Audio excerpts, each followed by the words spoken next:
Praise the Lord.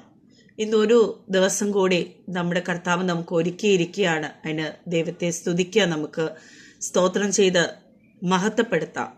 അതുപോലെ തന്നെ നമുക്ക് ഒരു ദിവസം കൂടി കർത്താവിൻ്റെ തിരുവചനം കേൾക്കാനുള്ള കൃപ ഒരുക്കി തന്ന ഈശോയുടെ നമുക്ക് മഹത്വപ്പെടുന്നു.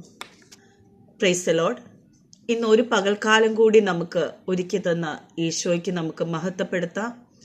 അതേപോലെ തന്നെ നമ്മുടെ കർത്താവിൻ്റെ തിരുവചനം കേൾക്കാനും അതിലൂടെ നമുക്ക് അനുഗ്രഹം കിട്ടുവാനും ദൈവത്തെ നമുക്ക് സ്തുതിച്ച് മഹത്വപ്പെടുത്താം.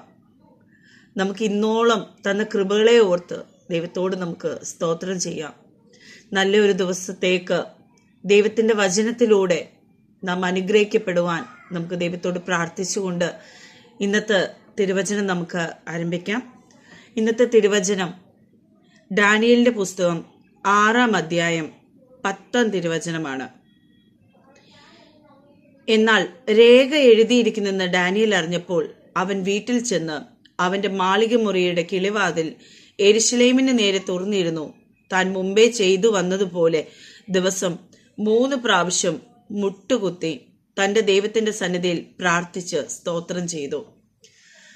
ആമേൻ.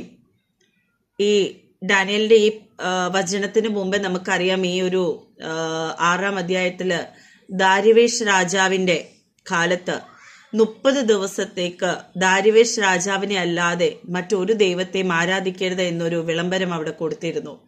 എന്നാൽ ഈ വിളംബരം കേട്ടപ്പോൾ താൻ എന്താ ചെയ്തെന്ന് ചോദിച്ചാൽ, താൻ വിശ്വസിക്കുന്ന തൻ്റെ ദൈവത്തെ, നമ്മുടെ കർത്താവിനെ വിളിക്കാൻ ഒരു രാജാവിൻ്റെ മുന്നിലോ അല്ലെങ്കിൽ ഒരു മനുഷ്യൻ്റെ മുന്നിലല്ല.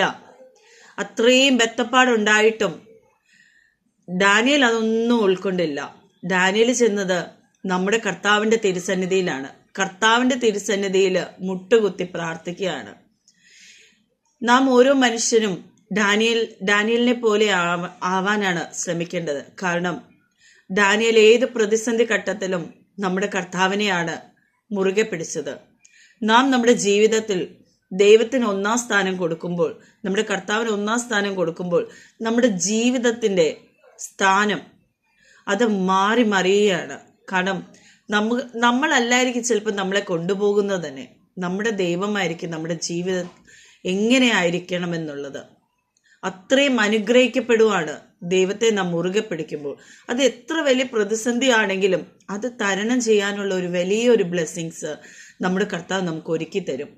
നല്ലൊരു ദിവസം ആശംസിക്കുന്നു, പ്രാർത്ഥിക്കുന്നു, നന്ദിയോടെ സ്തുതിക്കുന്നു.